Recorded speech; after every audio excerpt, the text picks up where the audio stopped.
Good evening, welcome to స్వతంత్ర. నేను మురళి. ముందుగా హెడ్లైన్స్ చూద్దాం. విశాఖలో కొనసాగుతోన్న జగన్ బస్సు యాత్ర. మధ్యలపాలెం, వెంకోజీపాలెం, హనుమంతువాక మీదుగా రోడ్ షో. వివేకానంద రెడ్డికి అన్యాయం జరిగిందనే నేను పోరాడుతున్నాను. నిందితులకు ఓటు వేయొద్దన్న వైఎస్ సునీత.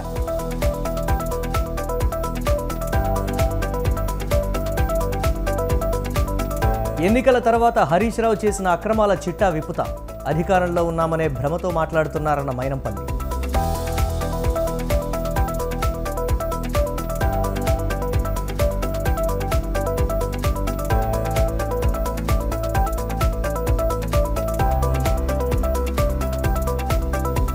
కూటమికి చిరంజీవి మద్దతివ్వడంలో ఆశ్చర్యం లేదు. గుంటనక్కలు, తోడేళ్లు ఒకటయ్యాయన్న సజ్జల.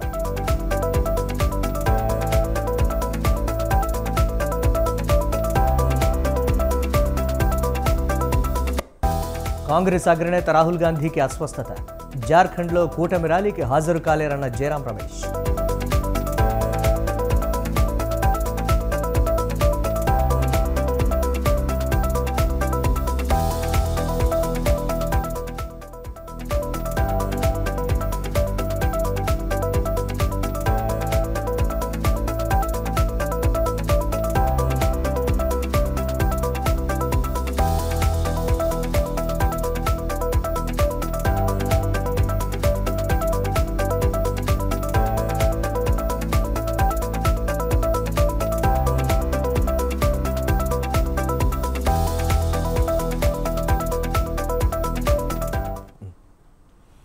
మేమంతా సిద్ధం బస్సు యాత్ర 20వ రోజుకు చేరుకుంది. విశాఖలో బస్సు యాత్రను ప్రతిష్టాత్మకంగా తీసుకున్నాయి వైఎస్ఆర్సీపీ వర్గాలు. భోజన విరామం తర్వాత గోపాలపట్నం నుంచి యాత్ర మొదలైంది. ఎన్ఏడి జంక్షన్ మీదుగా కంచరపాలెం చేరుకుంది. అక్కయ్యపాలెం, మధ్యలపాలెం, వెంకోజీపాలెం, హనుమంతువాక మీదుగా ఎంవివి సిటీకి చేరుకుంటుంది. ఎండాడ వద్ద సీఎం జగన్ రాత్రి బస చేస్తారు.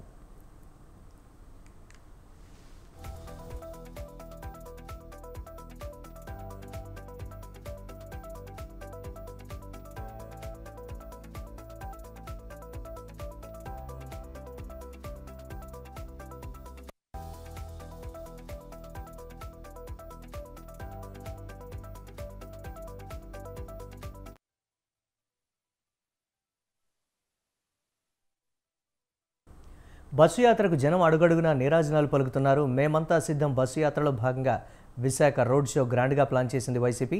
3 రాజధానుల కేటగిరీలో విశాఖకు అత్యంత ప్రాధాన్యత ఇస్తున్న అధికార పక్షం విశాఖలో సీఎం జగన్ రోడ్ షోను ప్రతిష్టాత్మకంగా తీసుకుంది.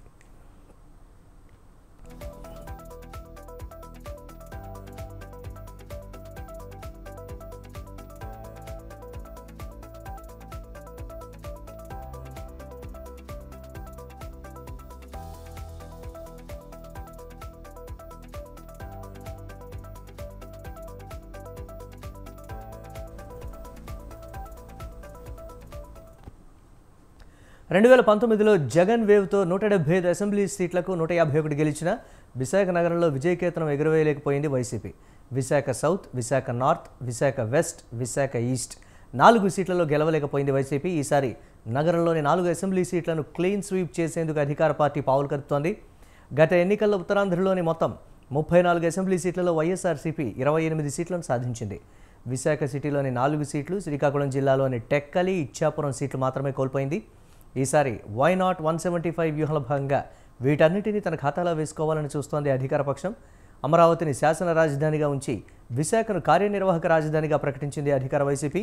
ఎగ్జిక్యూటివ్ క్యాపిటల్గా విశాఖ ఉంటేనే రాష్ట్రాభివృద్ధి సాధ్యమనేది వైసీపీ వాదన. ఈ నేపథ్యంలో విశాఖ రోడ్ షో మరింత ప్రాధాన్యతను సంతరించుకుంది.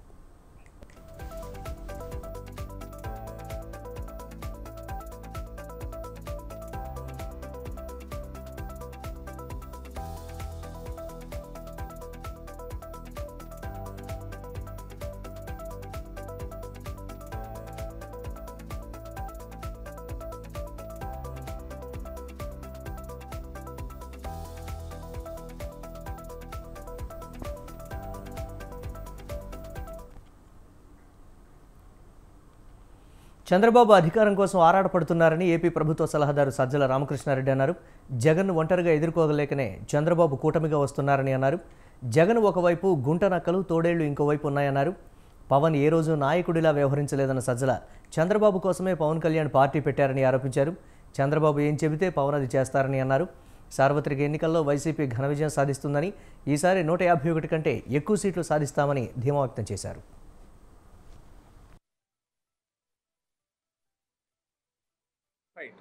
ఈరోజు అసలు ఒక అజెండానే లేకుండా ఉన్న కేవలం అధికారంలోకి రావడం కోసమే పొత్తుల కోసం వెంపర్లాడి నానాజాతి సమితిలాగా తయారైన చంద్రబాబు కూటమి ఒకవైపు, పూర్తి వైఎస్ఆర్ కాంగ్రెస్ పార్టీ ప్రభుత్వం చేసిన మంచిని అజెండాగా తీసుకుని దీని మీద మీ బ్లెస్సింగ్స్ ఆశీస్సులు ఇవ్వండి అని జగన్మోహన్ రెడ్డి గారు ఒకరే, ఆయన వెనక ఈ సైన్యం, వైఎస్ఆర్ కాంగ్రెస్ పార్టీ సైన్యం.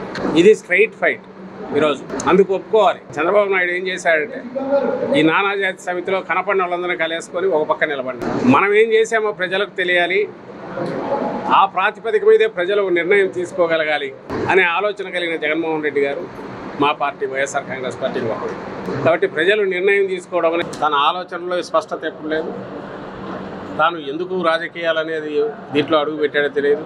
బహుశా చంద్రబాబు నాయుడు కోసమే ఆయన పుట్టినట్టున్నాడు, చంద్రబాబు నాయుడు కోసమే ఆయన పెరిగినట్టున్నాడు, చంద్రబాబు నాయుడు కోసమే ఆయన అంకితమైనట్టున్నాడు జాతికి. చంద్రబాబు నాయుడు ఎక్కడ బటన్ నొక్కితే ఏ రకంగా చెప్పాలో అదే చేస్తాడు, బటన్ నొక్కకపోతే ఆగిపోతాడు. ఆయన నోట్లోంచి వచ్చే మాటలు చంద్రబాబు నాయుడు ఏం చెప్పమంటాడో చెప్తాడు, వద్దంటే ఆగుతాడు. కాబట్టి వాటికి ప్రత్యేకమైన విలువ ఇవ్వాల్సిన అవసరం లేదు. ఆయన మెచ్యూర్డ్గా మాట్లాడతాడు అనుకుని దాని విశ్లేషణ. టీడీపీ అధినేత చంద్రబాబుపై మంత్రి కాకాణి గోవర్ధన్ మండిపడ్డారు. చంద్రబాబు ప్రచారానికి ఎలాంటి స్పందన లేదని, సోమిరెడ్డి మాటలనే చంద్రబాబు చెప్పారన్నారు. చంద్రబాబు సీఎంగా ఉన్నప్పుడు సర్వేపల్లికి ఏం చేశారని ప్రశ్నించారు. చంద్రబాబు చేసిన ఆరోపణలపై తాను విచారణకు సిద్ధమన్నారు. సర్వేపల్లిలో అభివృద్ధిని చూస్తే చంద్రబాబు ఆశ్చర్యపోతారన్నారు. చంద్రబాబుపై అనేక అభియోగాలు ఉన్నాయని, వాటిపై విచారణకు సిద్ధమా అంటూ సవాల్ విసిరారు కాకాణి గోవర్ధన్. నీకు ఎట్టుండాలి? మామూలుగా ఇక్కడ నిజంగా అవినీతి జరిగి ఉంటే, అభివృద్ధి జరగకపోయి ఉంటే నీకు జన నీరాజనం పట్టాలి కదా. ఎందుకు నీ ముఖాన్ని ఉమ్మేసి నేను మొహం చూసేయకుండా జనం రాకుండా ముగిచ్చారు? దానికి సమాధానం ఆలోచన చేసుకో. దాని మీద ఫ్రస్ట్రేషన్లోకి వెళ్ళి నాకు జనం రాలేదు కాబట్టి అని నా మీద మండిపడ్డం, ముఖ్యమంత్రి గారి మీద మండిపడ్డం, జగన్మోహన్ రెడ్డి గారి కాలి గోటికి పనికొస్తుందా? నీ అనుభవం, నీ వ్యక్తిత్వం, నీ మనస్తత్వం జగన్మోహన్ రెడ్డి గారి కాలి గోటికి పనికొస్తుందా? ఈరోజు జనంలోకి వెళ్తున్నాం. పోయినసారి జగన్మోహన్ రెడ్డి గారికి అవకాశం ఇద్దాం చూద్దామని చెప్పి ఓట్లు వేశారు. ఈసారి జగన్మోహన్ రెడ్డి గారు ఇచ్చారయ్యా, తీసుకున్నాం కదయ్యా, ఓటు వేయకపోతే ఎట్టయా? ఎవరు ఇచ్చారయ్యా? ఎన్ని సంవత్సరాల దాని మాట్లాడేటువంటి పరిస్థితి ఉంది. నువ్వు పెద్ద అనుభవజ్ఞుడు అని చెప్పి నీకు మొగ్గు చూపించారు. నీ అనుభవం ఏంటంటే మొత్తం రంగరించి 2014 నుంచి 2019 దాకా రంగరించుకొని నేగిపోయినారు మొత్తం ఆంధ్ర రాష్ట్రం అంతా. అందుకని తమ అనుభవం చాలయా అని చెప్పి తమను పక్కన పెట్టి జగన్మోహన్ రెడ్డి గారికి అవకాశం ఇచ్చారు. మరలా చెప్తున్నా, నా అనుభవం, నేను ఏమన్నా కొత్తగా ముఖ్యమంత్రి అవుతున్నా, నేనైతే చేస్తాను దానికి ఇంతవరకు. టీడీపీ ప్రధాన కార్యదర్శి నారా లోకేష్పై వైసీపీ అభ్యర్థి అనిల్ కుమార్ తీవ్ర విమర్శలు చేశారు. మంగళగిరి నియోజకవర్గంలో వెంకటరెడ్డి అనే వైసీపీ కార్యకర్తను కొట్టి చంపారని ఆరోపించారు. లోకేష్ పదే రెడ్ బుక్ ఉందని చెప్పడంలోనే టీడీపీ స్వభావం ఏంటో అర్థమవుతోందన్నారు. కూటమి ప్రభుత్వం రావడం కాదు కదా, లోకేష్ గెలవడం కూడా సాధ్యం కాదన్నారు.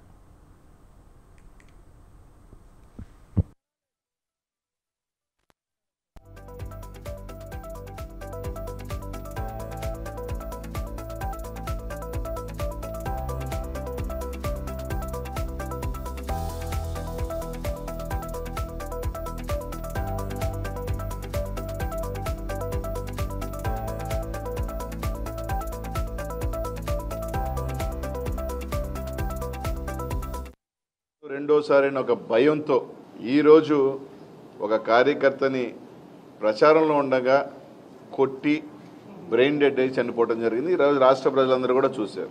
మంగళగిరి ప్రాంత ప్రజలందరూ కూడా ఒక్కసారి ఆలోచన చేయండి. తెలుగుదేశం పార్టీ అభ్యర్థిగా ఏదైతే పోటీ చేస్తున్న లోకేష్ ఇంకా గవర్నమెంట్ వస్తుంది అని కలగంటూ ఆ వచ్చే పరిస్థితి కూడా కనిపించట్లేదు. తాను కూడా గెలిచే పరిస్థితులు కనిపించకపోతుంటే ఏ విధంగా ఈరోజు ఆయన తిరుగుతూనే ఉన్నప్పుడే చూస్తా ఉన్నాం. నేను ఒక రెడ్ బుక్ పెట్టా, దాంట్లో పేర్లు రాయించాను, వస్తే నేను ఇది చేస్తాను అది చేస్తాను అంటే ఈరోజు రాకముందే తాను ఏం చేస్తాడు, వాళ్ళ మనస్తత్వం ఏంటి, వాళ్ళ మనోభావాలు ఏంటి అనేది మంగళగిరి నియోజకవర్గంలో వెంకటరెడ్డి అనే వ్యక్తిని కొట్టి చంపటమే దీనికి ఒక నిదర్శనం. ఓడిపోతాడు రెండోసారి ఒక భయంతో ఈరోజు ఒక కార్యకర్తని ప్రచారంలో ఉండగా కొట్టి బ్రెయిన్ డెడ్ అయి చనిపోవడం జరిగింది. ఈరోజు రాష్ట్ర ప్రజలందరూ కూడా చూశారు. మంగళగిరి ప్రాంత ప్రజలందరూ కూడా ఒక్కసారి ఆలోచన చేయండి. తెలుగుదేశం పార్టీ అభ్యర్థిగా ఏదైతే పోటీ చేస్తున్న లోకేష్ ఇంకా గవర్నమెంట్ వస్తుంది. వైసీపీ పాలనపై విమర్శలు గుప్పించారు టీడీపీ నేత పట్టాభి. బొగ్గు సరఫరా జరగక విశాఖ ఉక్కు పరిశ్రమ వెలవెలబోతోందని మండిపడ్డారు. దీనికి బాధ్యులు సీఎం జగనేనని ఆరోపించారు. విశాఖను గంజాయికి అడ్డాగా మార్చారని ధ్వజమెత్తారు. ఉత్తరాంధ్రలో అడుగుపెట్టడానికి జగన్కు అర్హత లేదని ఫైర్ అయ్యారు. కేవలం తన సొంత ఖజానాన్ని నింపుకోవడం కోసం గంగవరం పోర్టులో ఉన్నటువంటి ప్రభుత్వ వాటాన్ని తెగనమ్మటం వల్ల ఇవాళ ఉత్పన్నమైనటువంటి పరిస్థితి ఏంటో గమనించండి. విశాఖ ఉక్కు పరిశ్రమల వాళ్ళ విలవెల్లాడుతూ ఉందంటే, కోకింగ్ కోల్ వాళ్ళకి బొగ్గు కూడా సరఫరా జరగట్లేదంటే, ఇవాళ గంగవరం పోర్టులో గతంలో ఉన్నటువంటి అనేక సౌకర్యాలు ఇవాళ లేకపోవటం వల్ల అక్కడ ఉన్నటువంటి బర్త్ రిజర్వ్ చేసి ఉండేది ఒక బర్త్, దాన్ని తీసేశారు. స్టాక్ యార్డ్ తీసేశారు. హ్యాండ్లింగ్ ఛార్జెస్ పెంచేశారు. అవన్నీ చాలదన్నట్టు వాళ్ళ పోర్ట్ ఆపరేషన్స్ ఆగిపోయేసరికి ఇవాళ బొగ్గు సరఫరా జరక్క విశాఖపట్నం ఉక్కు పరిశ్రమ విలవెల్లాడుతూ ఉంది. దీనికి బాధ్యుడి రాష్ట్ర ముఖ్యమంత్రి జగన్మోహన్ రెడ్డి. వైజాగ్ స్టీల్ ప్లాంట్ని అంపసయ్య మీదకి నెట్టినటువంటి వ్యక్తి జగన్మోహన్ రెడ్డి. ఇవాళ ఉన్నటువంటి పరిస్థితికి కారణం నువ్వు కాదా అని రాష్ట్ర ముఖ్యమంత్రిని అడుగుతూ ఉన్నాం. ఉత్తరాంధ్ర ప్రాంతంలో అడుగుపెట్టేటటువంటి కనీస అర్హత లేదు. ఇటువంటి అనేక విజయవాడలో పోయిన వారం జగనన్న మీద దాడి జరిగిందని, రాయి విసిరిన పిల్లవాడి మీద హత్యాయత్నం కేసు పెట్టారని సునీత అన్నారు. కడపలో ఇంటింటి ప్రచారం చేస్తున్నామే దాడి చేసిన పిల్లవాడిపై నాన్ బెయిలబుల్ వారెంట్ కింద జైల్లో ఉంచారని ఆరోపించారు. పులివెందులలోని మురారి చింతల గ్రామంలో వృద్ధ దంపతులపై కొందరు దాడి చేశారని, ఈ ఘటనపై బెయిలబుల్ కేసు పెట్టారని గుర్తు చేశారు. దాడి చేసిన వారు గ్రామంలో దర్జాగా తిరుగుతున్నారని, ఇదెక్కడి న్యాయమని ప్రశ్నించారు. మురాల చింతల ఘటనను బయటపెట్టగానే అవినాష్ రెడ్డికి వైసీపీ పార్టీకి భయం పట్టుకుందన్నారు. అన్యాయం జరుగుతుందని చెబుతున్నాం కాబట్టి వారు భయపడుతున్నారన్నారు. వివేకానంద రెడ్డికి అన్యాయం జరిగిందని పోరాడుతున్నానని, మళ్ళీ ఇలాంటి ఘటనలు జరగకుండా ఉండాలని ఇలా చేస్తున్నానని అన్నారు. ప్రజలను తమ ఓటు న్యాయం కోసం, ధర్మం కోసం వేయండని సునీత పిలుపునిచ్చారు. అవినాష్ రెడ్డి గారిని అడుగుతున్నాను, మీరు మీ క్రిమినల్ యాక్టివిటీస్ గురించి మీరే న్యూస్ పేపర్లో పబ్లిష్ చేయాలి. నా ఇప్పుడు వచ్చిన ఆర్డర్ అగైన్ నాకు అఫీషియల్గా రాలేదు, నాకు తెలిసిన దాని ప్రకారం దీనికి అగేన్స్ట్ అవుతుంది. మరి ఎట్లా ఫాలో అవుతారు? తప్పు పని చేస్తే దానికి జైలు శిక్ష పడితే 2 ఏళ్ల కంటే ఎక్కువ శిక్ష పడితే వాళ్ళు కంటెస్ట్ చేయకూడదు, అది తెలిసిందే. వాళ్ళు 6 సంవత్సరాలు 2 ఏళ్ల తర్వాత 6 సంవత్సరాలు కంటెస్ట్ చేయలేరు, అంటే 2 ఎలక్షన్లన్నా కంటెస్ట్ చేయలేరు. కాకపోతే ఇంత ఘోరంగా హత్య చేయబడిన వివేకానంద రెడ్డి గారికి నిందితుడుగా ఉన్నప్పుడు కేసులో ఉంటే మరి ఆ ట్రయల్ కూడా మొదలు పెట్టని పరిస్థితి ఇప్పుడు 5 సంవత్సరాలు అయింది. ఎలక్షన్ కమిషన్ రూల్స్ ప్రకారం ఫాలో అవ్వాలి. నేను తప్పు చేస్తున్నాను అని నాకు అనిపించడం లేదు, ఎందుకంటే ఎలక్షన్ కమిషన్ రూల్స్ ప్రకారం మనస వాచ పాటిస్తే ఎవరైనా తప్పు చేసింటే ఆ ఇన్ఫర్మేషన్ ప్రజలకు తెలియాల్సిన అవసరం.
బ్రేక్ న్యూస్ చూస్తున్నాం. మేమంతా సిద్ధం బస్సు యాత్ర 20వ రోజుకు చేరుకుంది. విశాఖలో బస్సు యాత్రను ప్రతిష్టాత్మకంగా తీసుకున్నాయి వైఎస్ఆర్సీపీ వర్గాలు.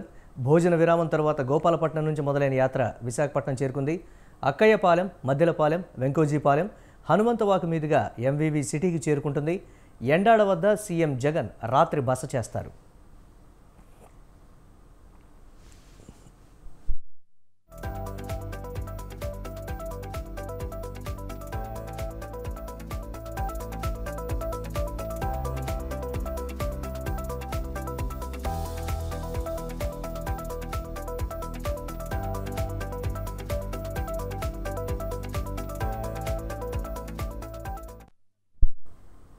బస్సు యాత్రకు జనం అడుగడుగునా నీరాజనాలు పలుకుతున్నారు. మేమంతా సిద్ధం బస్సు యాత్రలో భాగంగా విశాఖ రోడ్ షో గ్రాండ్గా ప్లాన్ చేసింది వైసీపీ. 3 రాజధానుల కేటగిరీలో విశాఖకు అత్యంత ప్రాధాన్యత ఇస్తోన్న అధికార పక్షం విశాఖలో సీఎం జగన్ రోడ్ షోను ప్రతిష్టాత్మకంగా తీసుకుంది.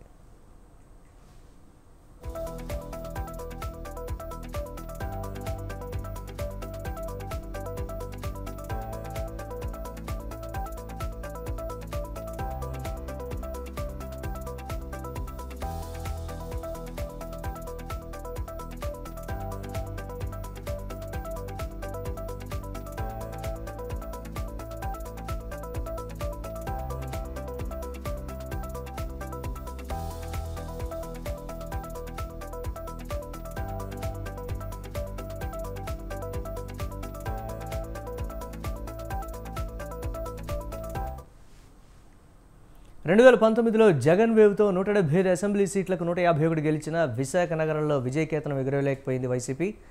Visakha south, north, west, east 4 సీట్లలో గెలవలేకపోయింది వైసీపీ.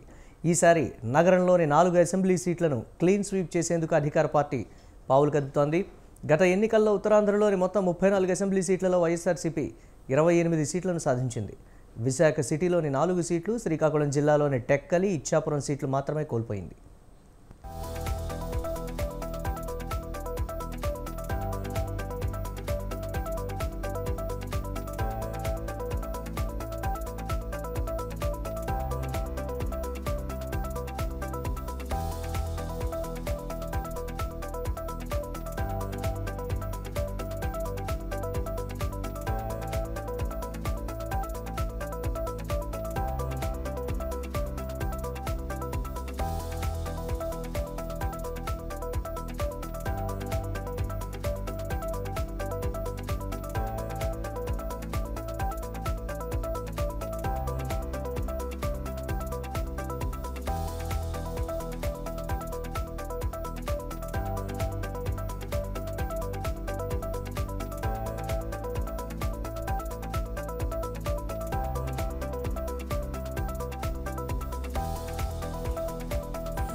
ఈసారి వైనాట్ 175 వ్యూహంలో భాగంగా వీటన్నింటినీ తన ఖాతాలో వేసుకోవాలని చూస్తోంది అధికార పక్షం. అమరావతిని శాసన రాజధానిగా ఉంచి విశాఖను కార్యనిర్వాహక రాజధానిగా ప్రకటించింది అధికార వైసీపీ. ఎగ్జిక్యూటివ్ క్యాపిటల్గా విశాఖ ఉంటేనే రాష్ట్రాభివృద్ధి సాధ్యమనేది వైసీపీ వాదన. ఈ నేపథ్యంలో విశాఖ రోడ్ షో మరింత ప్రాధాన్యతను సంతరించుకుంది.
మెగాస్టార్ చిరంజీవి రాజకీయాలకు దూరంగా ఉన్న సంగతి తెలిసిందే. అయితే చాలా కాలం తర్వాత తమ్ముడు పవన్ కళ్యాణ్ కోసం రాజకీయ తెరపైకి వచ్చారు మెగాస్టార్.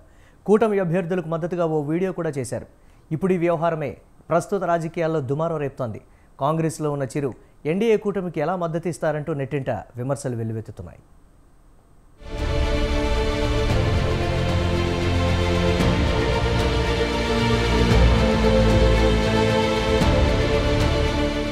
ఏపీలో ఎన్నికల వేళ కీలక పరిణామం చోటు చేసుకుంది. రాజకీయాలకు దూరంగా ఉంటానని ప్రకటించిన చిరంజీవి కీలక ప్రకటన చేశారు. ఏపీలో కూటమి నుంచి పోటీ చేసిన అభ్యర్థులకు మద్దతు ఇవ్వాలని అభ్యర్థించారు. తాజాగా చిరంజీవి తన సోదరుడు పవన్ కు జనసేన కోసం 5 కోట్ల విరాళం ఇచ్చారు. కూటమి నుంచి పోటీ చేసిన పలువురు అభ్యర్థులు చిరంజీవిని కలిసి మద్దతు కోరుతున్నారు. ఈ క్రమంలోనే మెగాస్టార్ చిరంజీవి రాజకీయంగా ఆసక్తికర ప్రకటన చేశారు. గతంలో చిరంజీవితో ప్రజారాజ్యంలో కలిసి పనిచేసిన నేతలు, మెగాస్టార్ తో సాన్నిహిత్యం ఉన్న నాయకులు ఆయనకు కలిసి మద్దతు కోరారు. తాజాగా బీజేపీ నుంచి అనకాపల్లి ఎంపీ అభ్యర్థిగా పోటీ చేస్తున్న సీఎం రమేష్, పెందుర్తి నుంచి జనసేన అభ్యర్థిగా పోటీలో ఉన్న పంచకల్ల రమేష్ బాబు ఇద్దరు చిరంజీవిని కలిశారు. ఈ సందర్భంగా వారితో కలిసి చిరంజీవి ఒక వీడియో విడుదల చేశారు. అందులో తను చాలా కాలం తర్వాత రాజకీయాల గురించి మాట్లాడుతున్నానని చెప్పుకొచ్చారు. సీఎం రమేష్ తో తనకు ఉన్న అనుబంధాన్ని వివరించారు. పంచకల్ల రమేష్ ప్రజారాజ్యం ద్వారా రాజకీయాల్లోకి వచ్చిన అంశాన్ని ప్రస్తావించారు. రాజకీయాల గురించి ప్రస్తావించడం అనేది చాలా సంవత్సరాల తర్వాత మళ్ళీ ఇప్పుడే జరుగుతుంది. దానికి ప్రధానమైన కారణం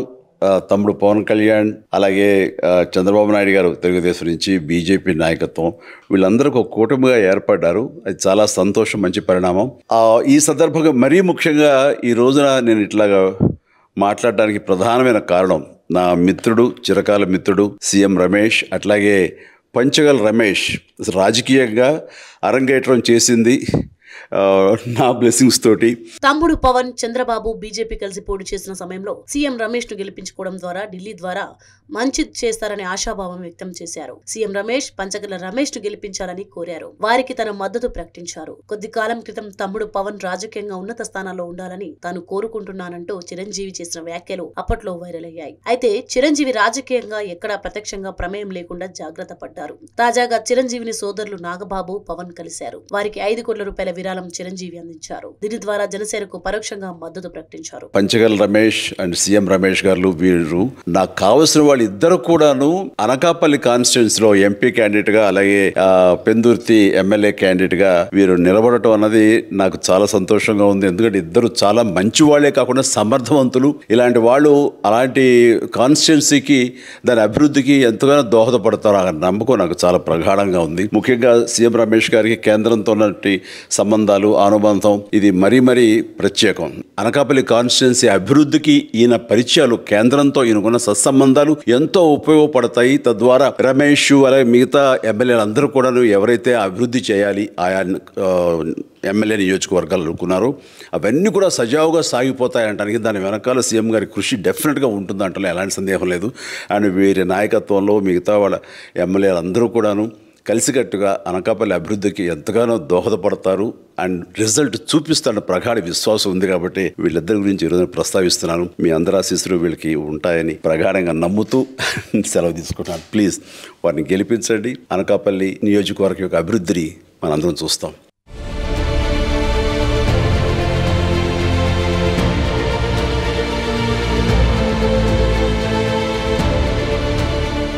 ఇప్పుడు బీజేపీ, జనసేన నుంచి పోటీ చేసిన అభ్యర్థులకు చిరంజీవి నేరుగా మద్దతు ప్రకటించడం పైన సోషల్ మీడియాలో భిన్నాభిప్రాయాలు వ్యక్తమవుతున్నాయి. కాంగ్రెస్ కు చిరంజీవి రాజీనామా చేయకుండా ఎన్డీఏ కూటమి అభ్యర్థులకు మద్దతుగా నిలవడం ఏంటని నెటిజన్లు ప్రశ్నిస్తున్నారు. అయితే చిరంజీవి ఈ ఇద్దరు అభ్యర్థుల గురించి ప్రత్యేకంగా వీడియోలో ప్రస్తావించారు. అయితే చిరంజీవి మద్దతు కూటమికి ఉందనే చర్చ వినిపిస్తోంది. ఎన్నికల సమయంలో చిరంజీవి చేసిన ఈ ప్రకటన ద్వారా ఇప్పుడు రాజకీయంగానూ చిరంజీవిని ప్రత్యర్థి పార్టీలు లక్ష్యంగా చేసుకునే అవకాశం ఉంది. దీంతో రాబోయే రోజుల్లో ఎలాంటి పరిణామాలు చోటు చేసుకుంటాయన్నది ఆసక్తిగా మారింది.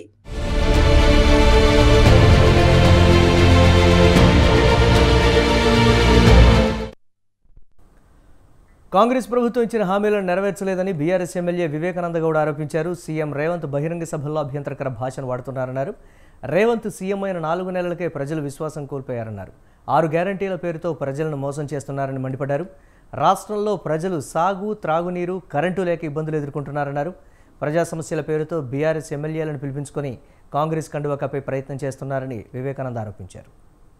ఎన్నికల్లో వాళ్ళు సీట్లు రావు, సీట్లు పోతామని గమనించి మళ్ళీ ఒకవేళ పార్లమెంట్ ఎన్నికల్లో ఎంపీ సీట్లు రాకపోతే తమ ఒక సీటుకే మరి ఎసరవుతుంది, తమ సీటు ముఖ్యమంత్రి పదవి కోల్పోతానని చెప్పేసి ఒక ఫ్రస్ట్రేషన్ తోని దిగజారిపోయి గతంలో ఎన్నడూ లేని విధంగా ఏ ముఖ్యమంత్రి చేయని విధంగా కొత్తగా దేవుళ్ళ మీద తోడు తింటా ఉన్నాడు, దేవుళ్ళని ప్రామిస్ చేస్తా ఉన్నారు. భద్రాది రామచంద్ర వారి పైన ప్రామిస్ చేసినాడు, వారిపైన ధర్మం దానిపైన ఒట్టు తింటున్నాడు. మెదక్ లో వెళ్లి ఏడుపాయల వనదుర్గాదేవి మీద నేను తోడు తింటా ఉన్నా, ఒట్టు వేస్తా ఉన్నా, మెదక్ చర్చి పైన ఒట్టు వేస్తా ఉన్నా, ఖచ్చితంగా నేను ఇచ్చిన హామీలు రెండే, అవి కూడా ఏంది రెండే, నేను 2 లక్షల రుణమాఫీ చేస్తాను, అదేవిధంగా నేను 500 బోనస్ ఇస్తా అని చెప్పేసి ప్రజలని మరొకసారి మోసం చేసే ప్రయత్నం చేస్తారు. అంటే ఆయన నమ్ముతలేరు కాబట్టి దేవుణ్ణి వాడుకునే ప్రయత్నం చేస్తా ఉన్నారు. పార్లమెంట్ ఎన్నికలపై గులాబీ బాస్ ఫోకస్ పెట్టారు. అధికారం కోల్పోయి ఢీలా పడ్డ పార్టీ క్యాడర్లో ఉత్సాహం నింపేందుకు కాంగ్రెస్, బీజేపీ వైఫల్యాలను ప్రజల్లో ఎండగట్టేందుకు సిద్ధమయ్యారు. ఈ క్రమంలోనే 19 రోజుల పాటు బస్సు యాత్రతో సుడిగాలి పర్యటనతో రాష్ట్ర వ్యాప్తంగా ఎన్నికల ప్రచారాన్ని హోరెత్తించనున్నారు కేసీఆర్.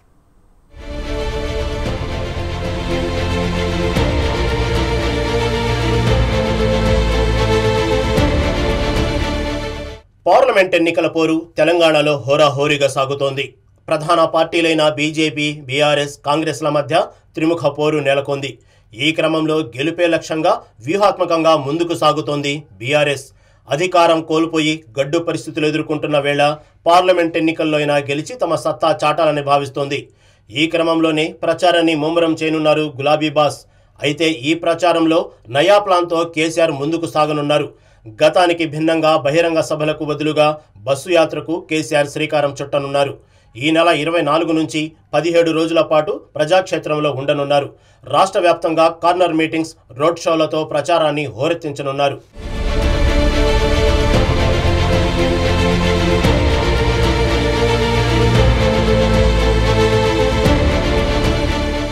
మొత్తంగా 17 రోజుల పాటు జరిగే కేసీఆర్ బస్సు యాత్రలో 21 చోట్ల రోడ్ షోలు నిర్వహించేలా బీఆర్ఎస్ షెడ్యూల్ ఖరారు చేసింది. ఈ నెల 24న నల్గొండ జిల్లా మిర్యాలగూడ రోడ్ షోతో కేసీఆర్ బస్సు యాత్ర ప్రారంభం కాగా మే 10వ తేదీన సిద్దిపేటలో రోడ్ షోతో ముగియనుంది.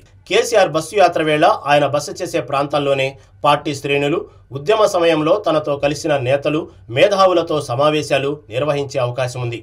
పరిస్థితులను బట్టి పలు ప్రాంతాల్లో పంట నష్టపోయిన రైతులను, ధాన్యం కొనుగోలు కేంద్రాలను కేసీఆర్ సందర్శించనున్నట్టు పార్టీ వర్గాలు తెలిపాయి. కేంద్రంలోని బీజేపీ, రాష్ట్రంలోని కాంగ్రెస్ ప్రభుత్వాల వైఫల్యాలే ప్రధాన అస్త్రాలుగా కేసీఆర్ లోక్సభ ఎన్నికల ప్రచారం సాగనుంది.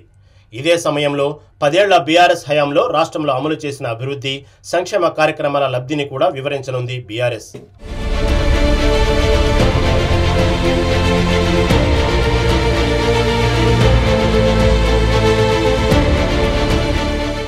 ఇక బస్సు యాత్రలో మొదటి రోజు ఏప్రిల్ 24న మిర్యాలగూడ, సూర్యాపేటలో పర్యటించనుండగా ఏప్రిల్ 25న Bhuvanagiri, April 26 Mahabubnagar, April 27న నాగర్ కర్నూల్, ఏప్రిల్ 28 వరంగల్లో బస్సు యాత్ర సాగుతుంది.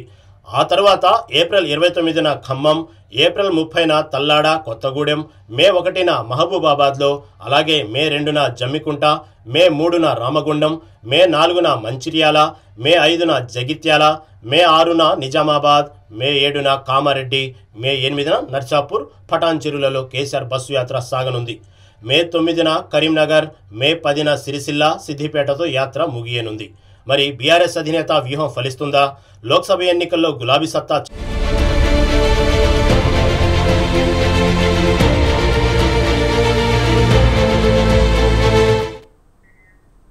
ఇవి ఇప్పటి వరకు అప్డేట్స్. కీప్ వాచింగ్ స్వతంత్ర.